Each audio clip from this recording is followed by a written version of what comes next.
Voilà. Nouvelle créature en Christ, ancienne créature dans Adam. Bien aimé, tant que Moutou a yambi sous lobi, après le lobi a commis crucifié na Christ. Pour le lobi, j'ai été crucifié avec Christ. Venir Moutou, le fait il y a koyambaye sur la vie naye, à tout ça la acte, il y a kokufa na Jésus, mais il y a kosekwa na Jésus. Amen. Amen. J'ai été crucifié avec Christ. Et si je vis, ce n'est plus moi qui vis, mais c'est Christ qui vit en moi. Bien aimé, tout le monde que kokufa na kosekwa na Jésus. C'est ça la nouvelle naissance. Tozo kufa na nzoto eza corruptible. Tozo sekwa na nzoto eza incorruptible. Et comme on dit résurrection, il veille soit kufa. Akitanase asekwa. Pobiso. Tout ça l'appelle ressuscité. Amen. Amen. Autant la résurrection. Nazoloba kolongwa na kufa. Dès qu'on est à la vie, pour la résurrection, il y a Moutou à Koufa qui a 5 coups, mais moi, il y a Moutou à Salaki, mon Koufi. Il y a Adam, mais avec un combat, Moutou et comment en Jésus. C'est ça la résurrection et la vie. Jésus dit, je suis la résurrection, je suis la vie. Donc, quand Moutou a Koufi na Yesu, je dis, quand Moutou a Pessi, Yesu place dans mon thème, il est bien aimé. A sali acte ya kondima ko kufa. O muto ya kufi. Muto ya kufi veut dire à ceux qui ont été parmi les vivants. Amen. Amen. Mais ceux qui n'ont pas profité, vous avez pensé quoi? Et ça c'est là où il y a des problèmes. Bon, mes amis, muto a kufa na nuna Yesu.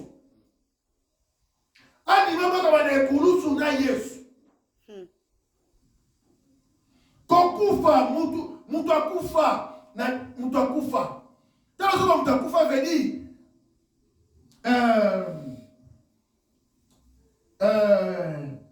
nature ya kibomoto et pas na yeza insulté. Amen. Amen. Non, tangu mutu wana zo sekwa veut dire aose kwa na nzoto ya sika, aose kwa na mutema ya sika. Comme dans le bien à côté. Bible le bien tout le temps. Ézéchiel chapitre 36. Ézéchiel 36. Verset 24. Verset combien? Verset 24.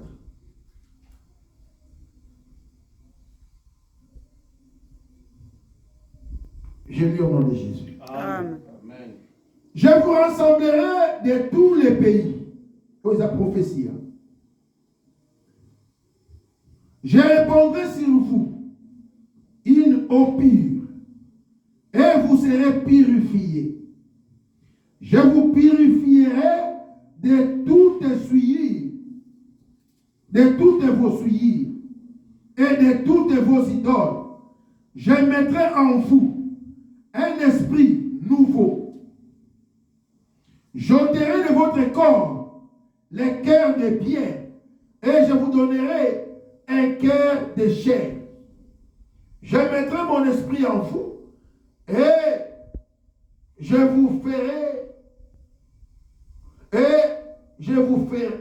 ferai que vous suiviez mes ordonnances. C'est comme il a verset. Vous avez la 31, c'est la 34. Alors, vous vous souviendrez de votre conduite qui était mauvaise et de vos actions qui n'étaient pas bonnes. Vous vous prendrez vous-même en dégoût à cause de vos iniquités et de vos abominations. Ce n'est pas à cause de vous que j'agis de la sorte, dit le Seigneur l'Éternel.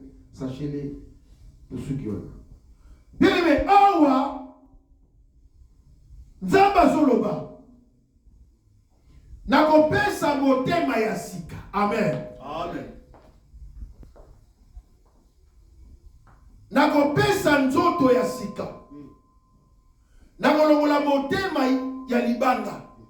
Nakotia motema ya musuni. Po muto comprendre libeko nanga. Po muto yebanga. Oyebi tangu to kufata na Yesu.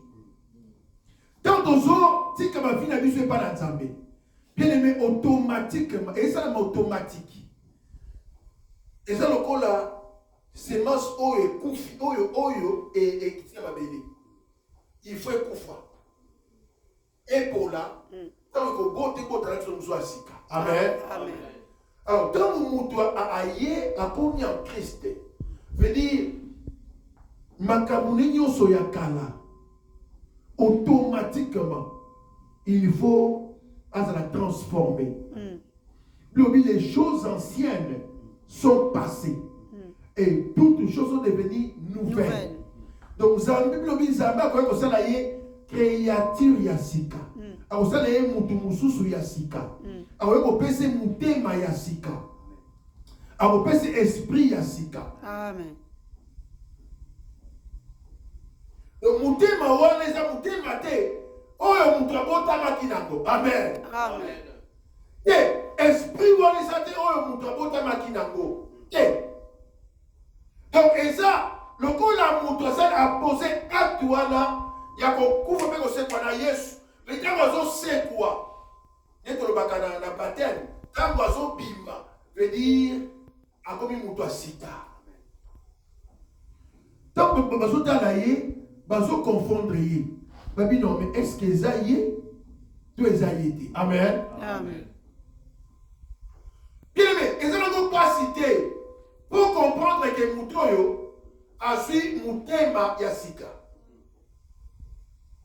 Obi lobi wayebaka nzete na mbuma nango. Amen. Amen.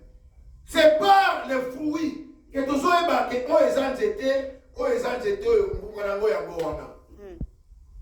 Et pour mutu oyebaka nga nakoma na mutema sika eza te nzambe mutu alobango likolo te. Nzambe te mutu alobango likolo. Mais ndenge mutu azolingela Nzambe ekozala différent na ndenge azalaki liboso. Bien, okomona na misala ya mutu wana azali su te mutu oyo toyebaka. Amen. Amen. Soki changement eza te na vie na ye. Bien, mais il faut mutu wana changement na style na ye ya vie, na mode de vie na ye. Yo la sakeno mutu oyo akomi transformé. Amen. Amen. Aleki na kufa ayesi ko na bomoi. Non, façon na ye ya kolobela. Il faut changer. Non, lolenge na ye ya komonela makambo ya Nzambe. Il faut changer. Mutu oyo akolinga Nzambe lokola nanu atikala kolinga Nzambe te.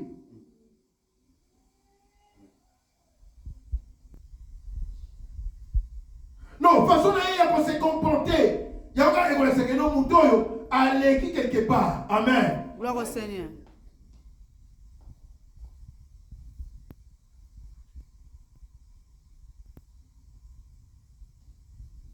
Non, pour le Nzambe, bakotinda yete. Mais lokola asia longwe na kufa akomi na bomo. Bien aimé, akoluka yebo makambo yango.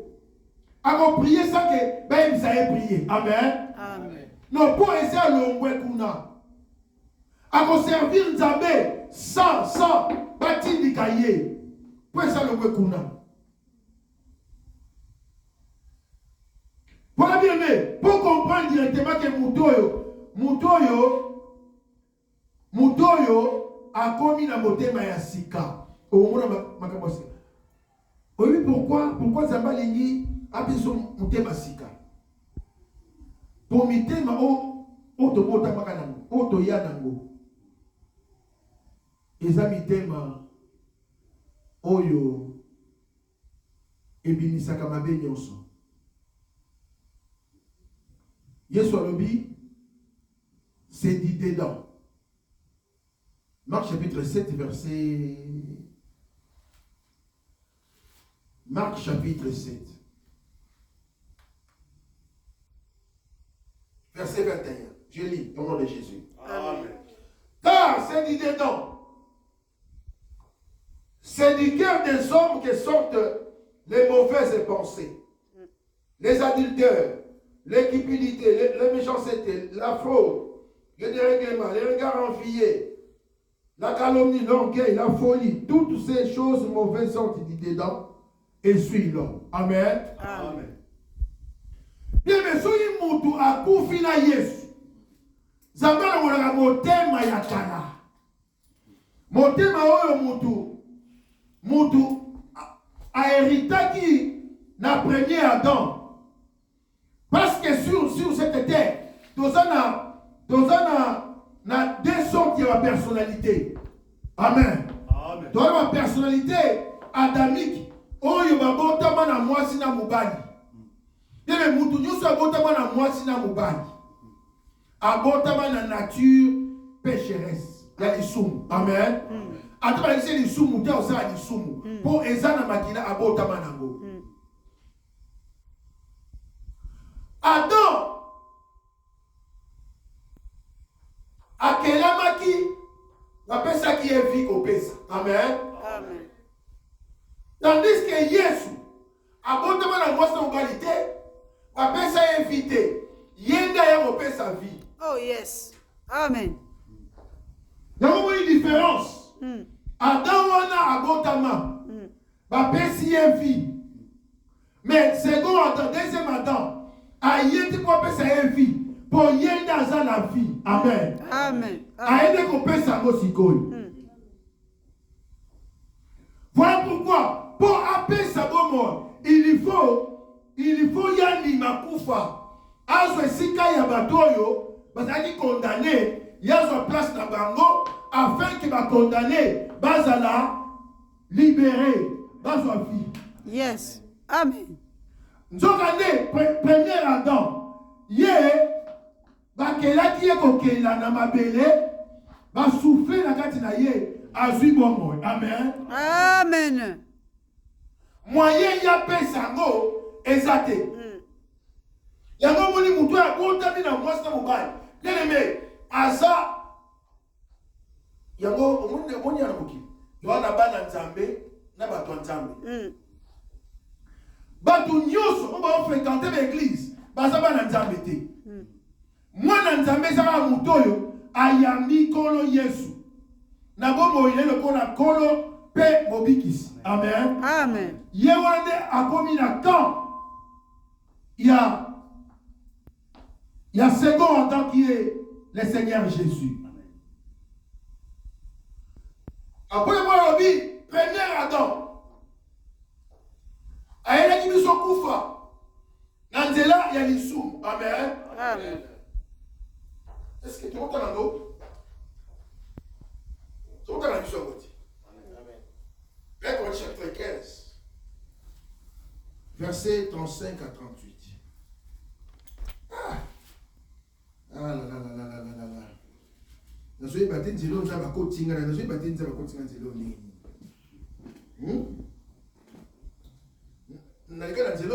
sommes battus de l'eau.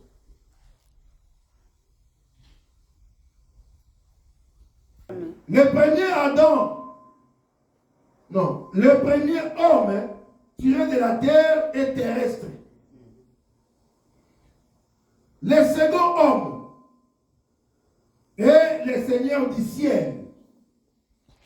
Tels est les terrestres, tels sont aussi les terrestres. Amen. Amen. Et tels est les célestes, tels sont aussi les célestes. De même que nous avons porté l'image du terrestre, nous porterons aussi l'image du céleste. Amen. Amen. Oh, amen. Amen. Voilà, bien-aimé. Dans le but, premier Adam, bakela kokela, akela na mabele, auta na mabele.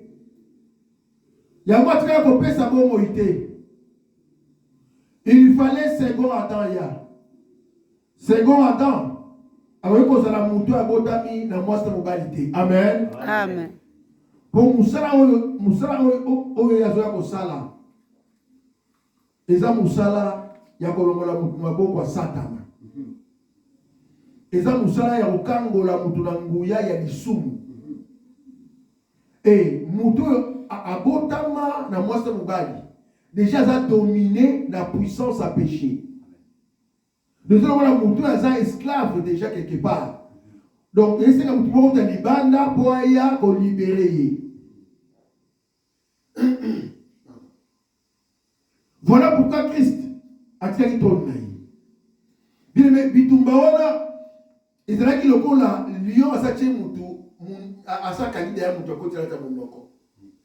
Siko bazotinda mutu ayekota loboko ne na kati ya monoko ya lion abimisa. C'était pas facile. Amen. Amen. Yango monita tangu nzamba tunaki nani akosa capable na lola mutu amona na te. Mutu abima te na lola.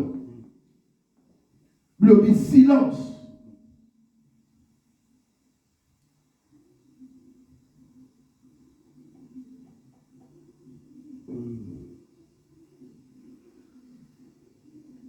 Amen. Amen. Le silence na lola.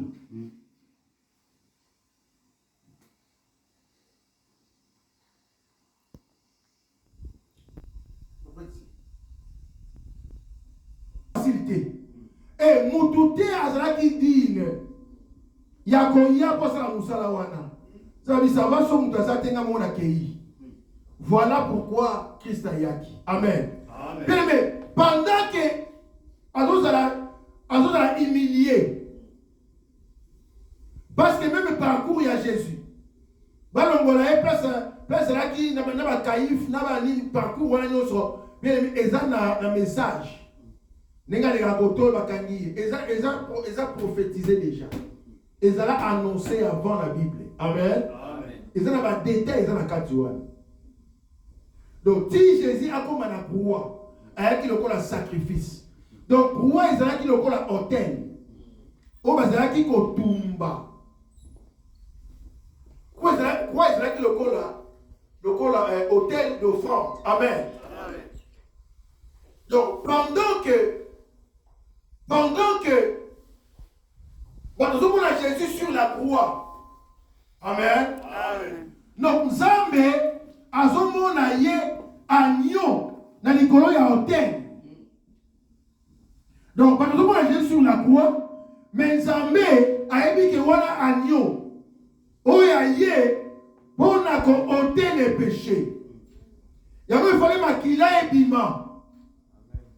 Pour racheter biso. Amen. Amen. Et bitumba wana bien aimé bitumba wana. Tango ezo salama. Ezalaki terrible. Jésus a quitté na sama belé a sekui. Lelo azana bomoi. Amen. Amen. Apesi biso bomoi. Tozui mitema ya sika. Bien aimé lelo tokomona mitema ya sika. Mitema oto zaka na ngote.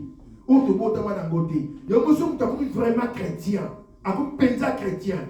Non, il faut changement et il y a la vie na ye. Amen. Pour azar lokola semence c'est époli et koufi. Non, et botaka sika. Ba ko ebe lisusu te ndenge ba yebaka ye avant. Yongo na façon lolenge na ye changer. Pour la Nzambe ba koloba na ye te mais akosala. Barotinda yete mais aokende. Amen. Amen. Amen. Parce qu'il a une nature, moussousou. Amen. À cause de la nature, moussousou. Donc, à l'ombre de la mort à la vie. Amen. Amen. Amen. Non, à l'ombre de la mort à la vie. Amen. À Bibi la résurrection. Si je vis, ce n'est plus moi qui vis. Mais c'est Christ qui vit en moi. Amen. Amen. Amen. Non, mais c'est pour l'apôtre Paul. Que personne désormais ne me fasse de la peine. Car je porte sur mon corps les marques de Jésus. Amen. Non, on m'a dit qu'on portait sur son corps les marques de Jésus. Amen. Amen. Il y a un moment où bazoyo ka Pierre azoloba. Mais yo te yo zoloba ndenge mo na mutu wana. Non, il faut d'ailleurs un disciple na bi oh. Nani. Habite to yoki ta façon de parler. Et c'est ce que yo sa disciple là voilà. Donc mutu a changé nature, a vu nature mususu.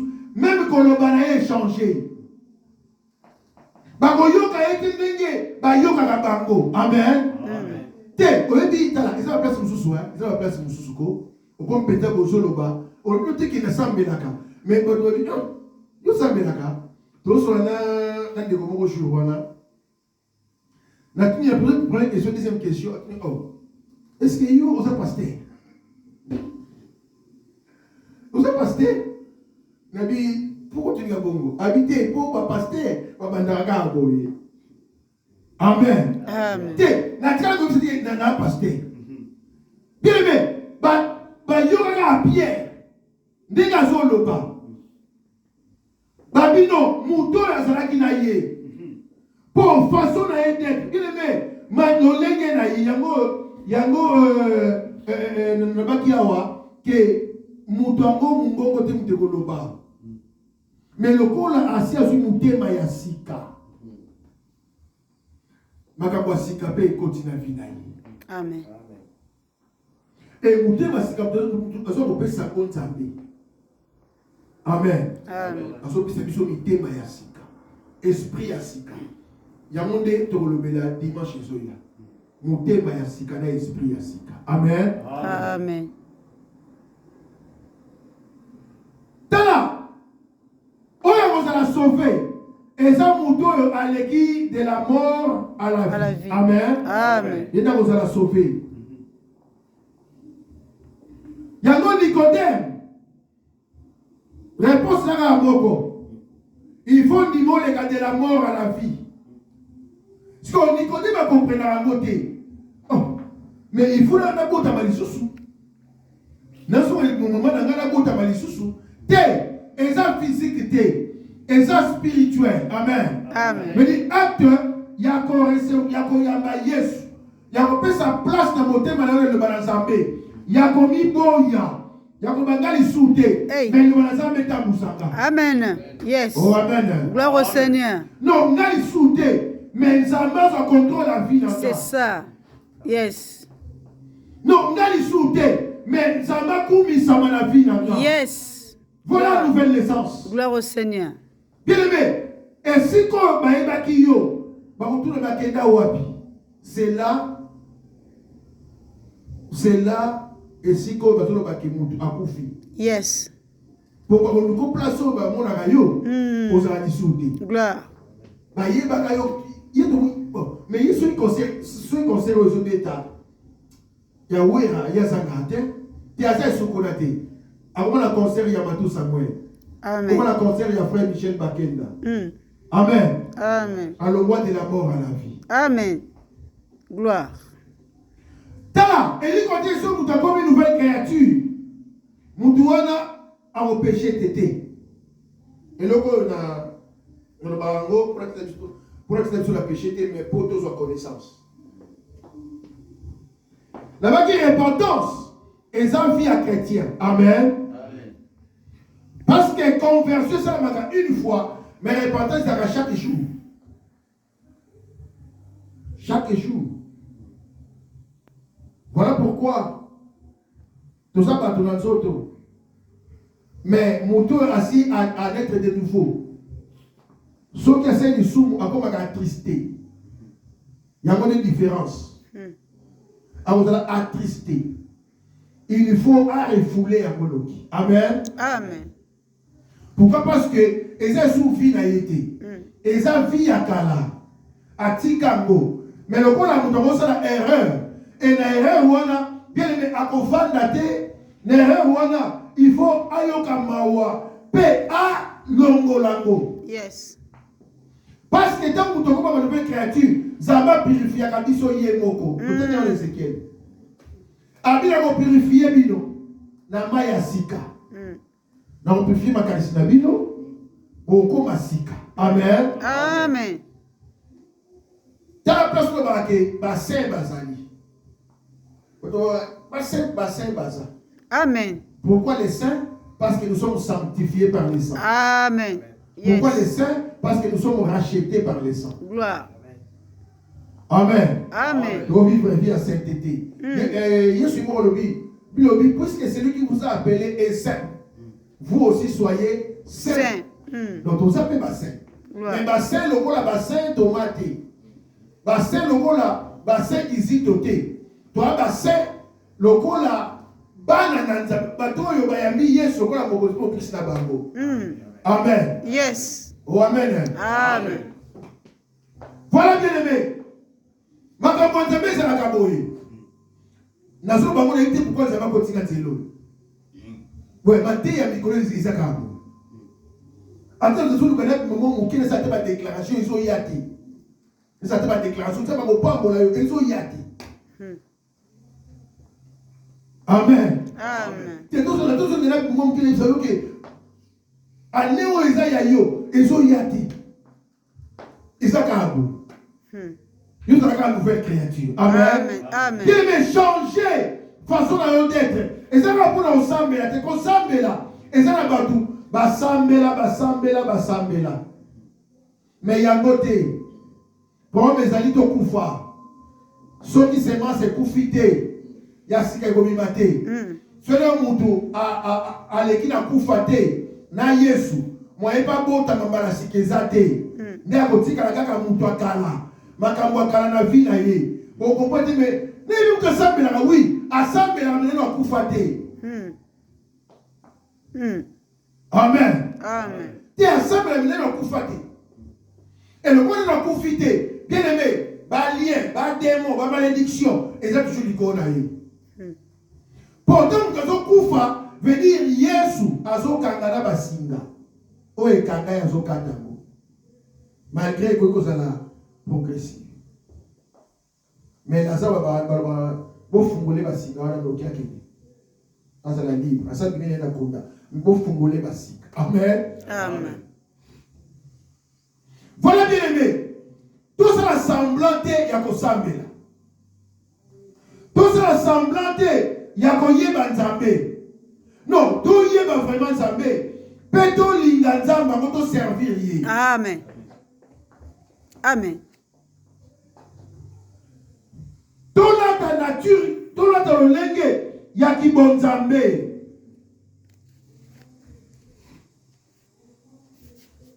Tout le monde Adam ya liboso oya pesa kufa tondi bako kufa na Yesu peto se kwa lepoto sa bomo ya seko.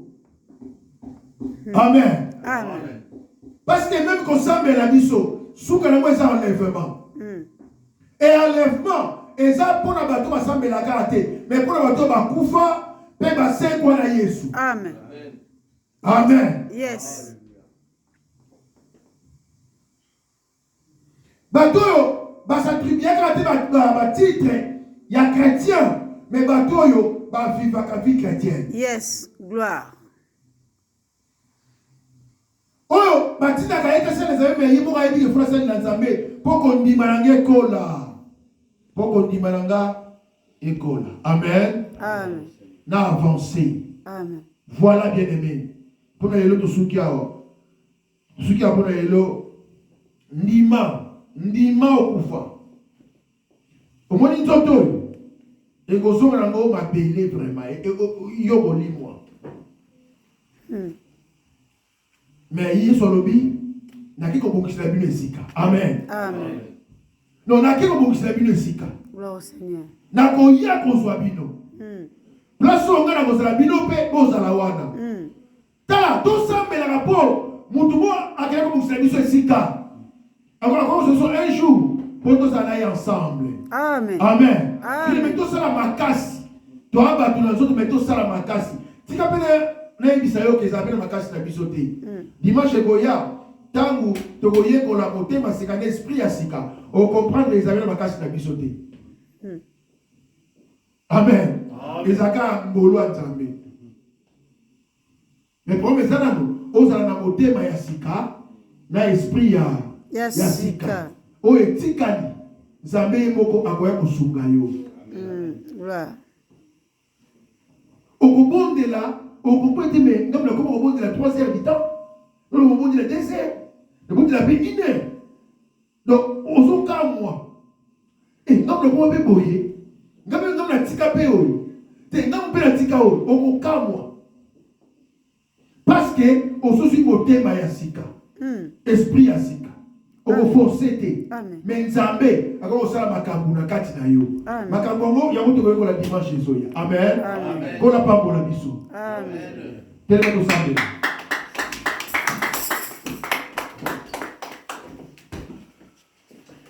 Alléluia amen amen Alléluia amen oh amen Alléluia amen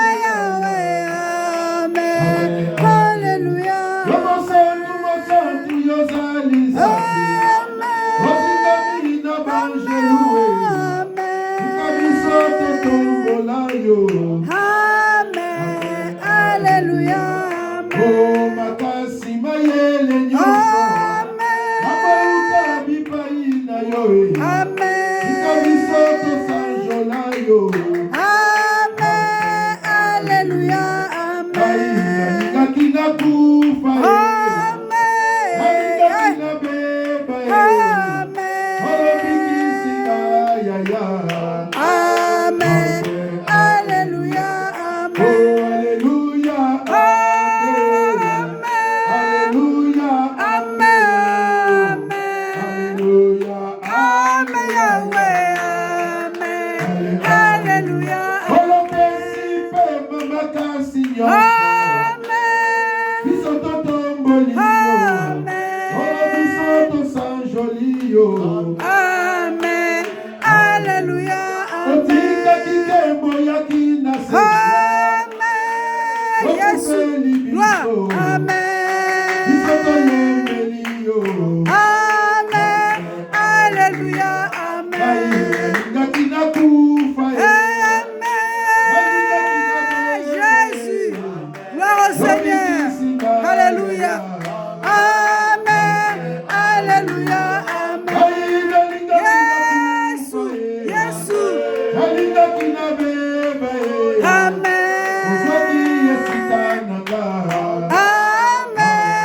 Alléluia. Amen. Yes. Amen. Gloire. Amen.